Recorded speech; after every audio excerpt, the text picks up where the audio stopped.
The four students that we have today, I'm very excited to have them here from all over the place. They come from different backgrounds, different regions of the world, and I'm excited that they're going to share with us not only their activism stories on campus, but also in their larger communities and in the regions. The first student I'd like to introduce is Michael Amini. There he is. He's a senior at the University of Washington, majoring in Near Eastern Languages and Civilization. He was born and raised as a Latter-day Saint, left the church in 2006, has been active in the Freethought community ever since. He's currently the president of the University of Washington Secular Student Union, and he volunteers with CFI's campus outreach on the national level as the campus regional coordinator for the Northwest region of the country. Michael initiated a dialogue with a youth minister at the infamous Mars Hill Church, which is one of the largest megachurches in the country. The dialogue was called Conversations with a Skeptic. There are, I think, four of the 5 videos online. I hope you'll tell us a bit more about that. Michael Amini.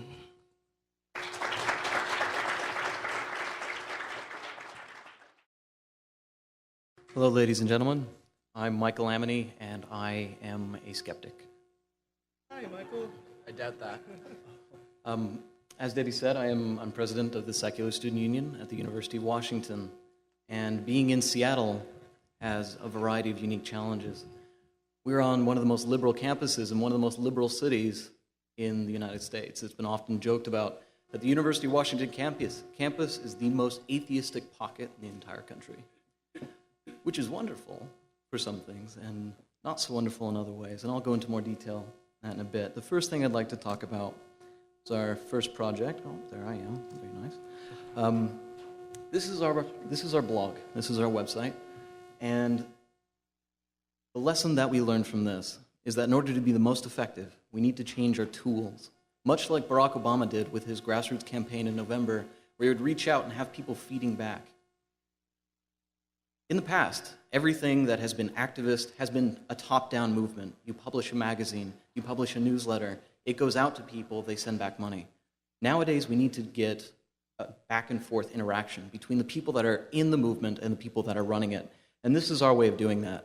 Students actually, in our group, create all the content on this blog. They all register, they write under their name, they put on a little disclaimer, this is the opinion of this particular member, and the blog is completely maintained by students. Probably the biggest success that we had was discussing Big Love when they aired the Mormon Temple ceremony. We actually became the #1 news source about that, and I was able to lend my expertise on the subject. So first thing we need to do is we need to change our tools, and this is one way of doing that. Second of all, we need to change our language, and this is one thing that I learned through the Conversations with the Skeptic series. Mars Hill Church is the 8th most powerful church in the entire United States. They have campuses all around Seattle. I believe they have 8 or 9 different campuses, each one an evangelical megachurch. Their website gets somewhere around 2 million hits a month. And their pastor, Mark Driscoll, has been just in the past 2 months, has been in Time Magazine, New York Times, and on Nightline Debate. They're huge. Matt Jensen here is the head of their college outreach program. And he contacted me and said, I would like to have a forum where you and I would speak, and we would just discuss how you are godless and how I am not. And I said, fantastic. And I walked into this being a student of the 4 horsemen, Dawkins, Hitchens, Dennett, and Harris. And I walked into this with a very intellectual, very logical, forceful vibe. And it wasn't very successful. I was a bit naive. Mr. Jensen, this is his career. This is what he does. I don't get paid to do this. And as I tried and fumbled all over the place to try to convince him that he was being irrational, I could not do so. I got better as the videos go on. Currently, probably the best one that I did is number 4. But then I changed my tactics. And this is what I mean by we need to change our language.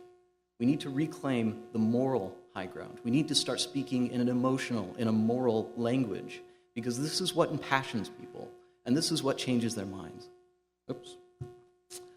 I was speaking to him, and in the 5th video, I looked over at Mr. Jensen and I said, Matt, do you love me? And of course, he has to say, well, yes, absolutely. You're my brother in Christ. Of course I love you. And I said, Matt, how can you love me and go to heaven and enjoy paradise knowing that I am burning in hell?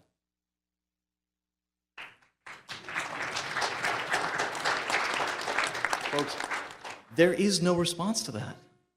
There isn't one. And it was highly, highly effective. I went on and on about how hell is one of the most awful, terrible concepts, and how I could not be a Christian because it upsets me morally.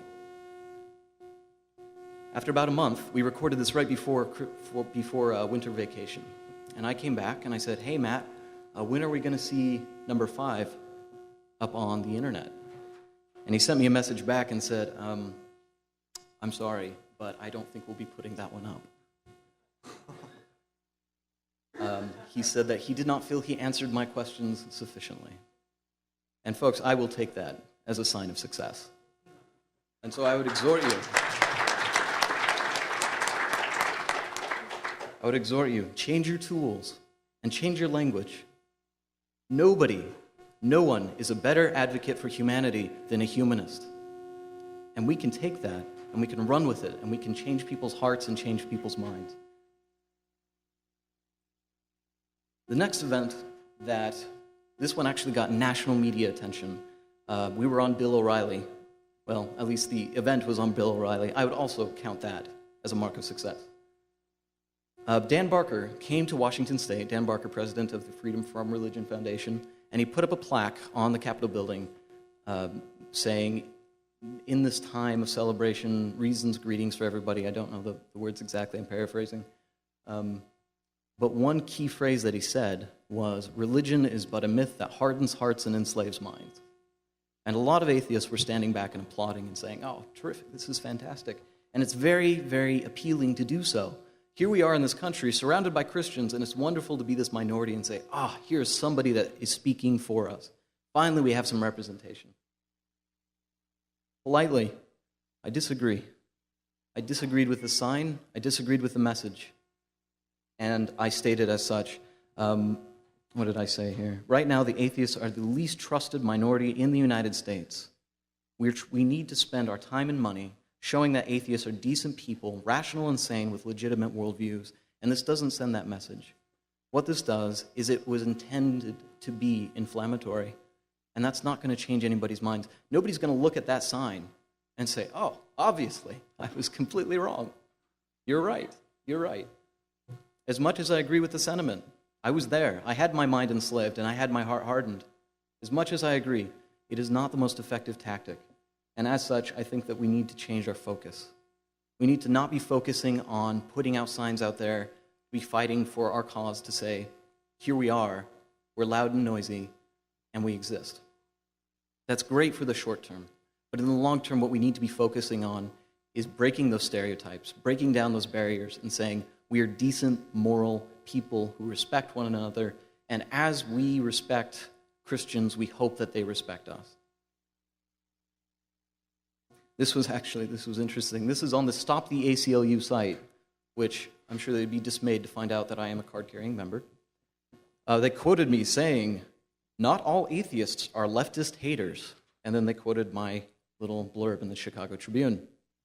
Folks, these people who believe in right-wing radical theocracy will not listen to the FFRF about what the FFRF has to say. But looking at this, they might just listen to me. And that's why I think that we need to change our focus. This was our next project. We got signed on to the Michael Newdow lawsuit regarding removing So Help Me God from the inaugural oath. Got a little bit of local press. And what we learned from this is that we need to change our methods. I am all for striking So Help Me God from the oath. I do believe that we have bigger fish to fry right now. But as long as somebody else is taking up the lawsuit, I was happy to sign on. And what I learned from this, I was actually invited to an interfaith potluck, and it was very poorly organized, unfortunately. And so it turned out to be a room full of Muslims and me. which, not so bad. I happen to be a Near Eastern Studies major. I was able to speak with them in their own language for a bit. I actually had to help somebody because I had to inform them that they couldn't eat the food because it wasn't halal, it had gelatin. And immediately, that began to garner some respect. And we had this dialogue. And one of the persons there said, "Did you hear about these crazy secular atheists that are trying to remove So Help Me God from the Constitution?" And he went off on this tirade about how crazy we are. And I asked him, I was like, "So what do you think about that?" And I kept asking and kept pressing questions. And then I said, "That was me. I was that guy." And he stopped. Oh, well, it wasn't that bad, I suppose. And then I got to explain myself. And I said, "Look, it has nothing to do, for me, it had nothing to do with the fact that it said, 'So help me God.' I mean, it kind of sucks, but this is a constitutional issue, and they're adding things to the Constitution, and that wasn't right. And they shouldn't be adding things to the Constitution without the proper legal process." And they said, you're right. I agree with you. Every Muslim in that room agreed with me that we should strike "So help me God" from the oath. And it's not because I walked in there with an agenda, it's because I stopped, I listened to his complaint, and then I explained myself. And this is what I mean by we need to change our methods. We need to start listening to our opponents. Another thing that I did in this very meeting was I destroyed almost every negative stereotype that they had of atheists. They began by saying, "How can you believe that there is no God? How can you be so arrogant as to reject the possibility of there being a God?" And I said, "I don't. I believe it's quite possible that there is a God. Personally, I haven't seen any convincing evidence, but it is possible." And they said, you don't affirm that there's no God?" And I said, "No way. That would not be intellectually honest." They said, "How can you believe that we come from nothing? How can you believe that it's all just an accident?" And I said, "How do you think that I could explain the origin of life?" And they said, "Well, obviously you must believe in evolution and all these other godless, the Big Bang Theory and whatnot." And then she said, "Well, what do you actually believe?" And I looked at her and I said, "I have no idea. And none of us do. I have no idea where we came from. I am not a scientist. I'm a liberal arts and humanities major. And even the best scientist of us doesn't have that creative an idea. But just as atheism was relevant back in the day when we had no theory of evolution, it is still relevant today, even though we don't have all the answers. And it is much more intellectually honest to say we have no idea than not." So what this meant was that as much as I love Christopher Hitchens, and he's very entertaining, this meant acting in the very opposite vein. In particular, when we were talking about secularization, the speakers from the Middle East have been talking about how the word secular is a very dirty word in the Middle East, and this is very, very true. And they began railing against secularism, and they said, "We need to have an Islamic state." And instead of immediately jumping back and saying, no, you're crazy, I said, "Really, tell me about this." And they began to explain. And I said, "Would I have equal treatment under this law?" And they said, oh yeah, you'd pay the same taxes, same rights, same everything." And I said, that actually sounds pretty good. And they said, "Really?" "Yeah." And I said, wait a second. Could I run for president? And they said, "Well, no, actually." I said, "Okay. So if I had a son someday, and he looked at me and said, 'Daddy, I want to be president someday,' I'd have to look at him and say, 'I'm sorry, son, not in this country. We can't.'" And all of a sudden, there's this quiet on the room. And I said, what I mean by secularism, what I mean by the word secular, is that every single one of us, regardless of your faith, regardless of your creed, has the exact same rights under the law. That is all. That is all. When I walked out of the room that night, they were saying, "Wow, Islam is actually very humanist. Wow, secularism isn't all that bad of an idea." And it's because I was listening to them. I was listening to their concerns. And then I addressed them on this emotional, moral level. And I made friends that night. Folks, when I was here at the leadership conference, at the very end, Paul Kurtz stood up and said, "It is all about being a giant human family." And he said, "I want you all to stand up and give each other a hug." And my buddy looks over at me and goes, "Oh, there he goes. He's cracked." That's it. Over the course of the past year, Mr. Kurtz, you're absolutely right. You are completely 100% right, and I would encourage everybody stand up and give one another a hug. Please do. Please do. In the spirit of Paul Kurtz, please give one another a hug. Folks, this is what it's all about. Whether you're a Christian, whether you're a Muslim, we're all human. And to be a humanist, we need to find the humanity in everybody, regardless of their creed. You need to listen to them, talk to them, listen to their concerns, and address them. We can be the best advocates for humanity, being humanists. And I think it's time that we take that title. I think it's time that we destroy the stereotype that humanists are amoral. We are the most moral. And I'm going to fight for that. Thank you. The next person we have up is Sarah Kaiser. She's a junior majoring in physics at Indiana University. She founded the Secular Alliance of Indiana University, Secular Alliance SAIU, only a year ago in April 2008. And since then, they've grown from about 20 members to over 200. She's the current president of the group. They've hosted a number of successful events in the last year featuring major speakers, including Eddie Tabash, Annie Laurie Geller, Hemant Mehta. They're currently working with the Indiana Atheist Bus Campaign and other organizations to raise money to place bus ads locally and across Indiana and all throughout the Midwest. Sarah Kaiser.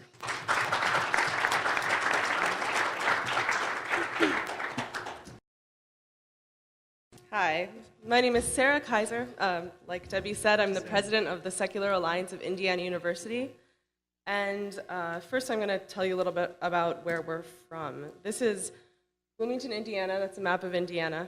Bloomington is a small town in southern Indiana. It's about an hour south of Indianapolis. There's 40,000 students at the university. It's a large public university. And the university is very much intertwined with the community in Bloomington. So this is where I've spent the last 3 years of my life. I'm currently a junior. And the way our group started is that last year, as a sophomore, I was an agnostic for a long time, and I was starting to realize and read about atheism and realize that I was actually very much an atheist. As I learned about what atheism was and what it meant, and I started to get curious about atheism and thinking about it more. And so as this process was happening, I started looking around for a campus group that related to this. And one day, I saw a poster, and it said there was a talk called Examining the Evidence, A Closer Look at God. And I saw this, and I said, oh my gosh, there's an atheist group on campus, and they're going to be critical of religion, and this is going to be a very interesting talk. And I looked a little closer, and it was actually put on by the Adventist Students for Christ. But I went to the talk, and I was very disappointed. It was a young earth creationist speaker, and he not only said that evolution was wrong and creationism was true, but that you should believe in Jesus as well, and that there was evidence for that. And this inspired me to start a campus group of my own. I couldn't find any. I was surprised at such a big university in such a liberal area, but I looked things up, and I found out about CFI, and I affiliated with them, and I started a group, and it was very small at first because we started in the spring last year, but we sort of held on during the summer, and I found out about the CFI Student Leadership Conference that Debbie actually talked about that CFI holds every summer. And I brought 4 of my members to this conference, and this was a very inspiring event for me, just like Debbie. I was not aware of the magnitude of the secular movement. Like you heard today, it's really a worldwide organization, CFI, and I was so excited to learn this. Not only did the leadership conference teach me practical things about how to write a press release and how to have a meeting, run a meeting well, and run a discussion, but I learned that there were other leaders all over that were doing the same thing, and they were having success on their campuses. And so this was very inspiring to me. If they could do it, so can I. So I came away from this conference ready to work hard on my student group and ready to make it the best group that I could. So we had a big call-out meeting, got about over 100 people on our mailing list, and really started to grow. And so I don't have time to tell you everything about what our group has done, but I'm going to talk about a couple of the events we did. And one of the first events is we wanted to build a community. The group wouldn't really, nobody wants to be in a group if there's not camaraderie and fun. So I wanted to do something fun, and what we did was the annual Cardboard Boat Regatta. This is an event that's held every year. Student groups enter it, and basically you build a boat out of cardboard and duct tape. That's all you can use.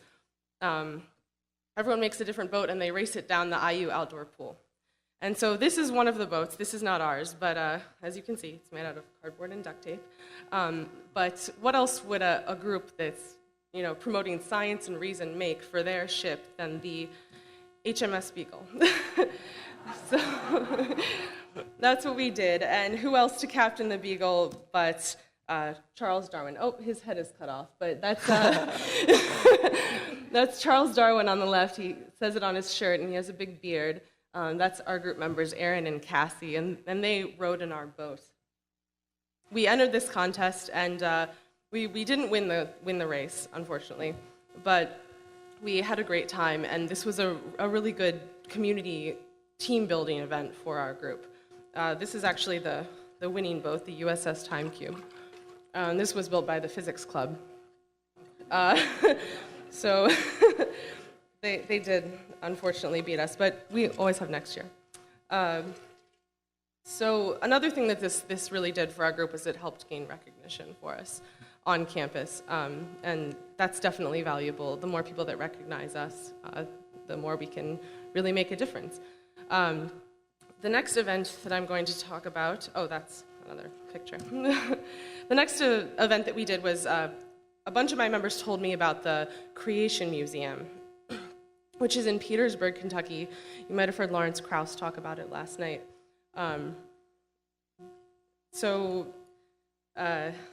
Some members told me about this. They said they really wanted to go and see what the Creation Museum was all about. They told me that this was young Earth creationists. They believed that dinosaurs lived with man, and apparently you could ride a triceratops or something like that. So it sounded like fun. And we took a trip, and we actually made a video of it. And this is the video posted on Pharyngula, which is P.Z. Meyer's blog. And so the video that we originally made it just for our group, but we sort of sent it to some people, and it got posted on this blog, and it got a lot of attention. And this was really good because it was a way of showing that religious fundamentalism really is a problem in the Midwest. One of the really disturbing things about going to this museum is that there were lots of people there, and not just people, but children. There were people bringing their children, and they have a big bookstore, and they sell textbooks teaching creationism as science. And for me, this was eye-opening. Coming from San Diego, I didn't really know that much about the fact that people really don't believe in evolution, and I definitely learned more and more about it being in Indiana, in a place where that's very much true. So this was a very successful event for our group, and so what we're doing now is we're working on the Indiana Atheist Bus campaign. This is our website, inatheistbus.org, and we are modeling this campaign off of the UK and Canadian campaigns. The reason it started was I found out that the Canadian campaign raised over $20,000, I think, in their first 2 weeks. And I said, if they can do that, so can we. Indiana is a place where people need to hear a positive message about atheism. And so our group worked with the local atheist community group and talked to them and said, would you be interested in working on this? And they were. And we decided to start this campaign. We've been working on it for a few months now. We actually haven't officially launched it yet, but just from local community members and a few people that have found out about it, we've already raised over $6,000, which is really exciting, and that's already enough to put some ads up soon. So So we're getting started with this. We're really excited about it, and our message is you can be good without God. We like this message because it's very simple, straightforward. There's not much to it. We didn't want to distract from the idea that we just want to say that you can have a secular morality. That's what we really want to say. We don't want to say that you shouldn't believe in God. We just want to say that atheists should be part of this discussion on ethics and morality in our community, because they are not much right now. And this is our website. I just wanted to share it. Like Michael, it's very important for our group for networking and getting our message out there, promoting events.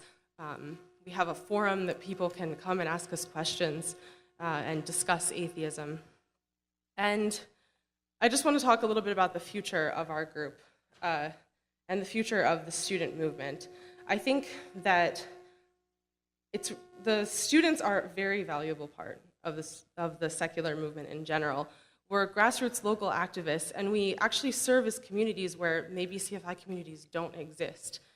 We're not just, even though my group is very much a student group, we don't just serve the students on campus. When we have talks and lectures, there are people that come from not just the Bloomington community, but from farther away. We actually recently had a talk by Hemant Mehta, and we had people come from Columbus, Indiana, which is about an hour drive away, just to come hear him speak. So people are very hungry for this, and I feel like we are not just serving the students and the faculty at IU, but we're serving the whole community.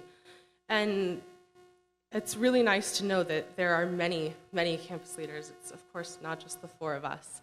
And they're all working in their communities like this. And I know that our group serves our community, and I know that other groups do as well. And I think this is very inspiring, because this local work, discussing and dialogue with local communities, is really the strength of the CFI movement and the secular movement in general. And so, I've been very honored to speak here today, because there are so many campus leaders that do so many wonderful things. And so thank you.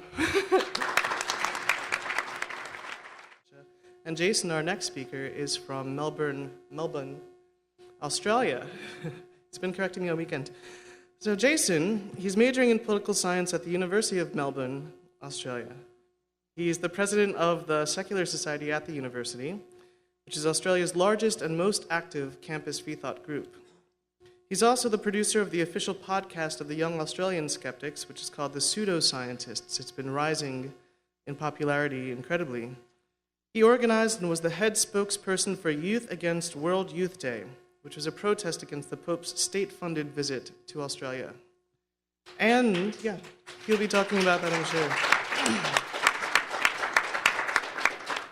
And he's on the education subcommittee of the Humanist Society of Victoria, which is developing the primary school curriculum for humanism in Australia and recruiting volunteer humanist teachers. I'd like to welcome Jason Ball.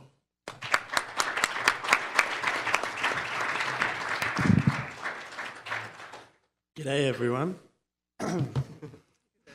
G'day. My name is Jason Ball, and I'm the Australian here at the Congress. I'd like to thank CFI firstly for having me, and especially thank Debbie Goddard, who somehow finds the time to correspond and assist secular Aussies like myself who live on the other side of the planet.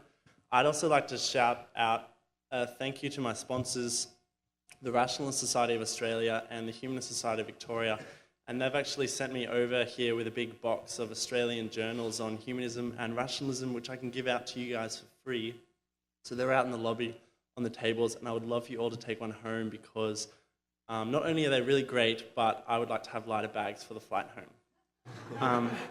So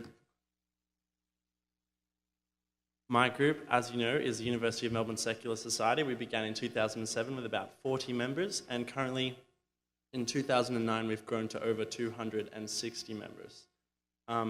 Before I talk about what we do and how we've grown, I'd like to begin by sharing with you my short story of how I got involved in the secular student movement. Back in 2005, I went on student exchange in the lovely United States, and as it happened, I was situated in a small town on the west side of Kansas. So Yeah, I'm sure you know where this is going. Living in Australia, a relatively secular society, I previously had not had much experience with religion. In Kansas, on the other hand, I attended church twice a week and hung out with young earth creationists. Talk about a culture shock. Never in my life had I needed to defend the theory of evolution before, where I was pretty sure it was well known to be a scientific fact, but then again, I hadn't studied biology, and clearly neither had they. But I decided to look into it myself, and by doing so became incredibly fascinated with not only biology, but also science, the idea of critical thinking, and also became very critical of the impact religion can have on a society when people take it seriously. So assisting me on this new journey was DJ Grothy from the amazing Point of Inquiry podcast, which educated and inspired me, and without it, I probably wouldn't have gone as far as I have within this movement. So returning to Australia, my eyes had been opened and I started to see things I'd never noticed or paid attention to before. For instance, the fact that we have no constitutional separation of church and state in Australia. We have Christian religious instruction in our state schools, and also our two major political parties in Australia are pandering to and aligning their social policy according to the views of Pentecostal Christian lobby groups. So while I believe religion certainly is having an impact on politics in Australia, it doesn't really pervade society to a great extent. A 2006 study found in Australia that 20% of people do not believe in God, but only 19% of those who do believe in God actually regularly go to church.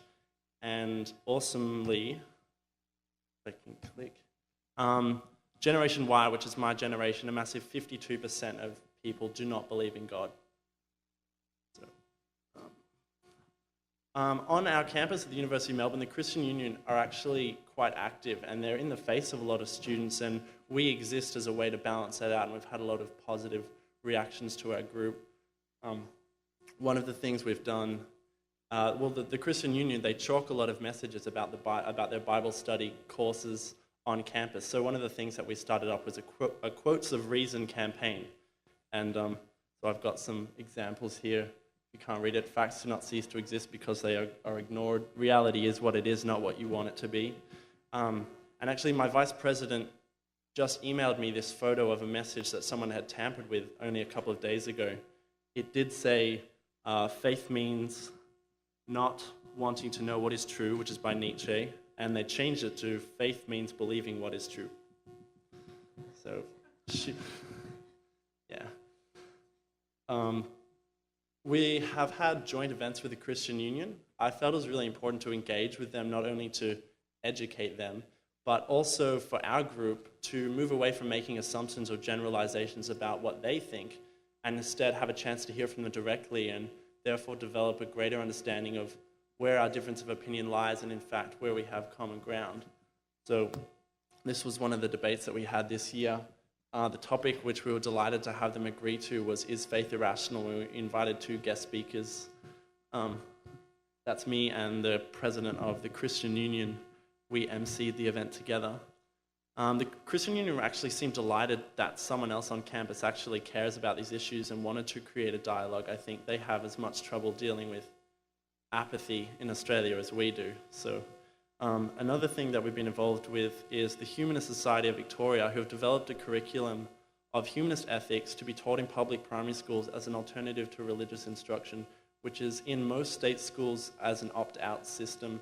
But we've heard stories of kids opting out of class, opting out of religious instruction, and they're just moved to the back of the room and they still listen to it. Some of the kids get picked on if they opt out, and of course, otherwise they'll just go to the library. So the Humanist Society of Victoria developing this curriculum based on humanism. They don't really talk about God, they talk about ethics, they talk about global citizenship, the environment, science. And the University of Melbourne Secular Society, we've been able to tap into our members to recruit and train volunteers to go into primary schools and teach young children short lessons on humanism. Of course, as Debbie mentioned, last year, you may be aware that the Pope came to Australia for World Youth Day, which is a mass propaganda event for the Catholic Church to indoctrinate youth. So we organised a rally in Melbourne for a number of reasons. Not only was there a need to protest against the Pope's idiotic stance against condoms, which is indirectly killing millions of people around the world, There's also his attitude against homosexuals and women, the cover-ups of clergy sexual abuse against children, which is really bad in Australia, but also the fact that our supposedly secular government was funding World Youth Day to the tune of $180 million. Not only that, but once the word got out of planned protests, the New South Wales government tried to introduce new laws prohibiting people to wear t-shirts or display signs that would annoy or inconvenience World Youth Day participants.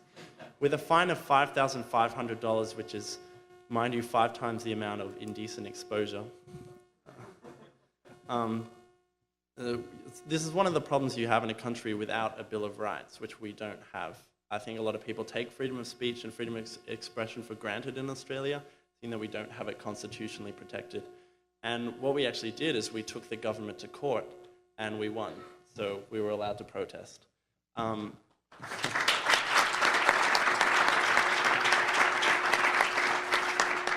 You can do a YouTube search for Youth Against World Youth Day to see some clips, and there's another group in Sydney called No to Pope, and most of us travelled up there and joined them, and we got national media coverage, which was excellent. One last project that I'm involved in is the Young Australian Skeptics. I produce their podcast, and I'm proud to announce that we're currently beating Oprah, as well as a number of religious podcasts which are very popular. We got mentioned on Pharyngula, and as you guys know, that's like, PZ Myers is like the Oprah of the Freethought community. Whatever he says, people should go to or listen to or watch. People do, and we had like 10,000 hits in a day. So that's really good. The site works as a vehicle for young people to blog their thoughts on skepticism. There's forums and chat rooms and educational resources. So yeah, check out the podcast, The Pseudoscientists. That just about wraps up my talk. I'll be quick. Thank you, Debbie. Thank you, Paul Kurtz. Hopefully one day we might have our very own centre with the Centre for Inquiry down under. Fingers crossed. Thank you. Our last on the panel, but not least, is Derek Rogers. He's a computer science major at Dalhousie University in Halifax, Nova Scotia. Before starting college last fall, so he's what, 18? Yeah. He actually ran one of the only high school freethought groups in Canada. He currently serves as an organizer for the Dalhousie atheist community on campus there. He's a founding member of that. Please help me welcome Derek Rogers.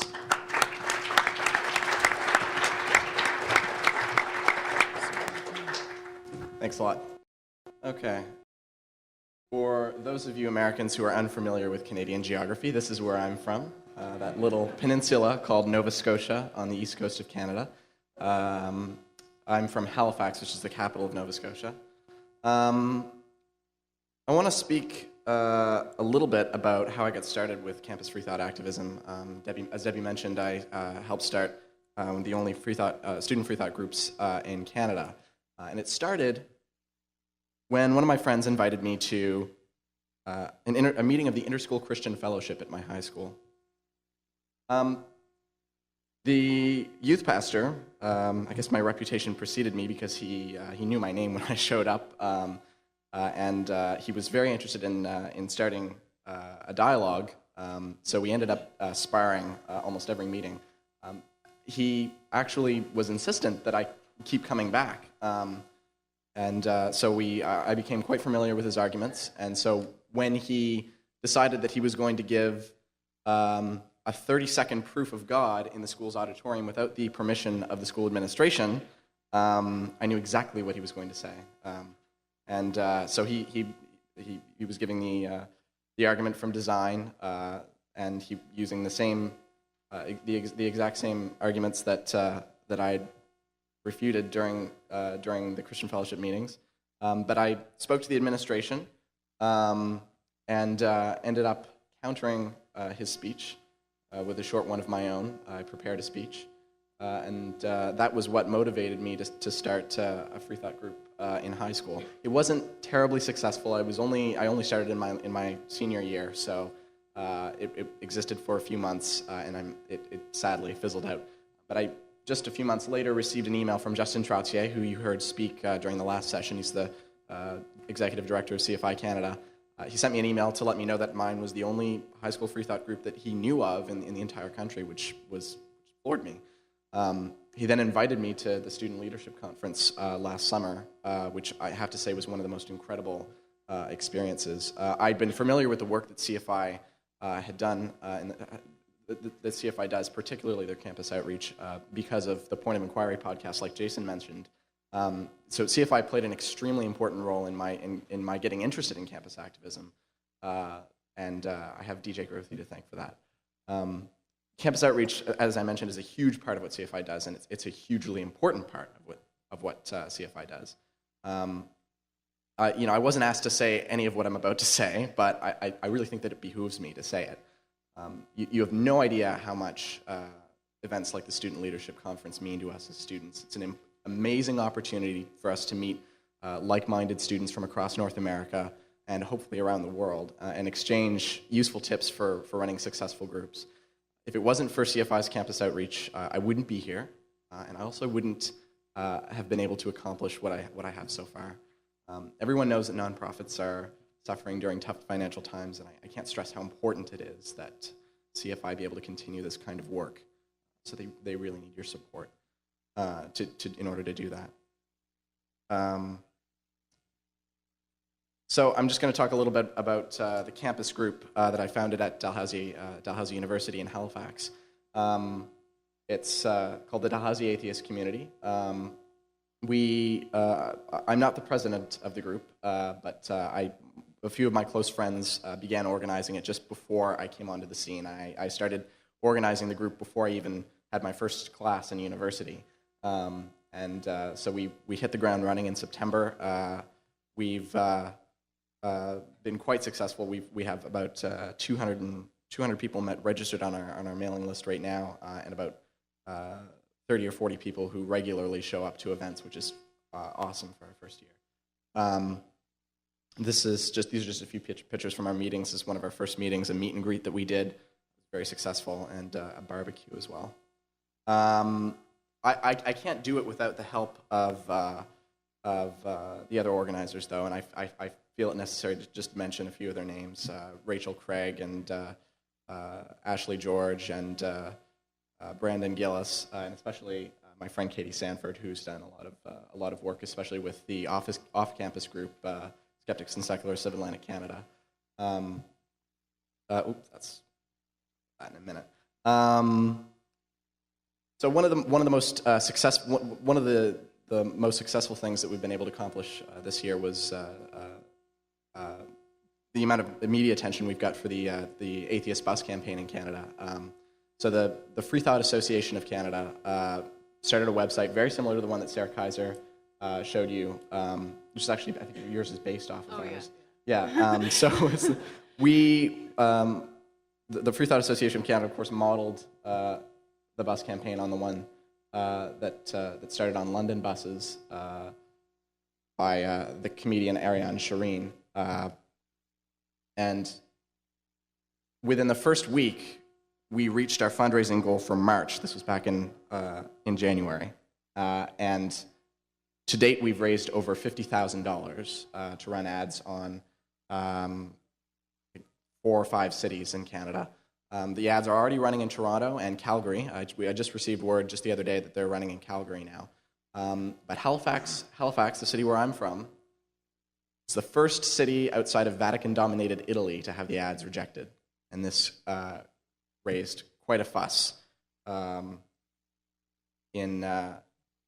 This is me giving a radio interview, actually. I'll get to that in a second. This raised a huge amount of controversy.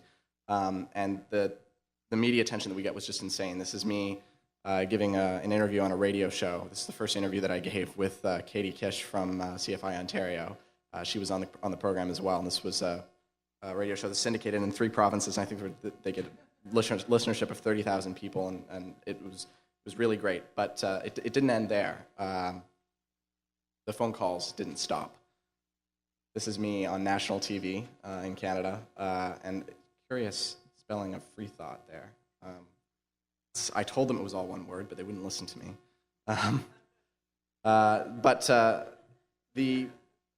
The amount of media attention that we had gotten is just incredible. This is another clip from another clip from the national interview that I did, and this is a bus driver in Halifax. He was giving his thoughts on the atheist bus campaign, and I thought it was indicative of the general feeling of a lot of the population of Halifax, which is mostly older, and it's one of the most religious regions, one of the most religious regions in Canada, and it's one of the reasons why it's so important to have something like the atheist bus campaign in this region of the country, because it really starts these important debates about religious accommodation and free speech that there was never any reason to have them before. So I thought you might enjoy this. I wouldn't drive a bus with that on it because that's something against what my beliefs, and I think it's morally wrong for somebody to run around telling people there's no God. So we encountered a lot of that. Justin Trottier and I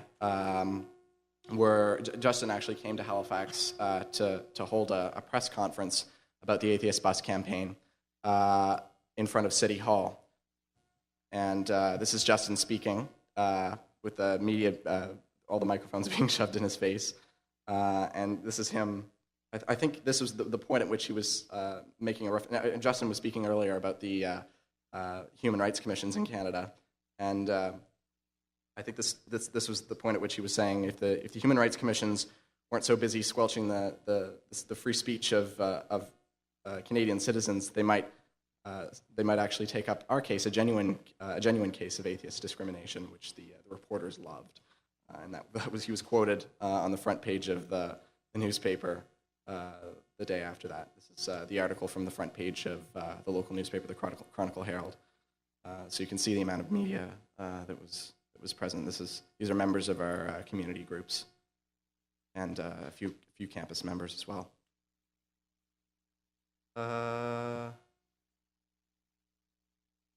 And this is a profile that was done on yours truly. It was kind of a gushing article. It's kind of embarrassing, really, but at least the photo was okay. So when Justin came to Halifax, he actually ended up debating the head of the Atlantic School of Theology at the university. So this is what I think is so great about the Atheist Bus campaign, is that it was able to spark these really important debates that wouldn't have taken place. None of this would have happened were it not for the bus campaign. And while everyone in the room agreed with our message, with our right to run the ads on the public transit system, it was really interesting to see people's opinions. The debate was actually on whether one can be good without God, and Justin held his own quite well against someone who had something like 10 degrees to his name, which was he was a philosopher and theologian. It was very impressive. What's the next image? Yeah, this is a CBC reporter interviewing some of our members. She came to the debate. And the next image that you're about to see, I have to warn you, is quite graphic. It may upset some of you. Sylvia Brown. Sylvia paid us a visit about a month ago. She was giving one of her enthralling presentations at the local convention center. She appeared on the radio, the same radio station that Justin and I were on, and I had actually become, I wouldn't say become friends with the host. He's kind of an asshole, but I'd spoken to him long enough to be able to suggest that they had a skeptic on to counter her. And while she refused to have a skeptic on at the same time as her, we did manage to get one on the next day to refute the claims that she'd made and just point out the logical fallacies that she was using. This is a flyer that we produced that we handed out at her event. This is basically detailing her past failed predictions and giving a little bit of information about different cold reading techniques. I'm not saying that Sylvia Browne is cold reading, just, throwing that out there. If it happens to line up with what she was doing, then I don't know. So what we did was, this is just a picture of us producing the envelopes. We had the flyer that gave a little bit of information about Sylvia Browne, as well as an "Are you being scammed?" checklist with each of the cold reading techniques and a pencil. We handed out 800 of these. I think something like 800 of these envelopes outside of the convention center. This is the convention center in downtown Halifax, where the Sylvia Browne event was taking place. This is me handing out flyers. They didn't ask any questions, oddly enough. They just assumed that I was working for Sylvia Browne, I suppose. But the envelope actually said, "Do not open until you reach your seat. Thank you and enjoy the show." And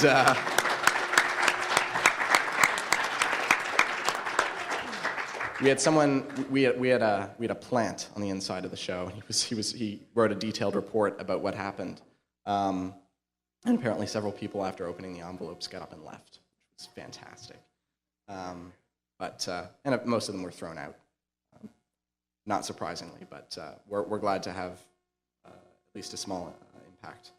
And it's great that we were able to at least speak out about this locally, because I mean normally without our campus group and without the local secular group and skeptic group that we founded, there was no voice for atheists, freethinkers,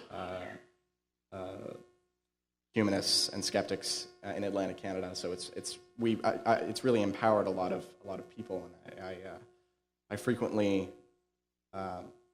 have students come up to me on campus, and even if they don't attend regular meetings, they're very gracious that they have a voice on campus, especially in this part of the country, that's advocating for them. So it's very, very gratifying, and I hope to continue to work very closely with CFI to advance the goals of CFI on campus. So thank you very much. I think that's pretty much everything that I have to say.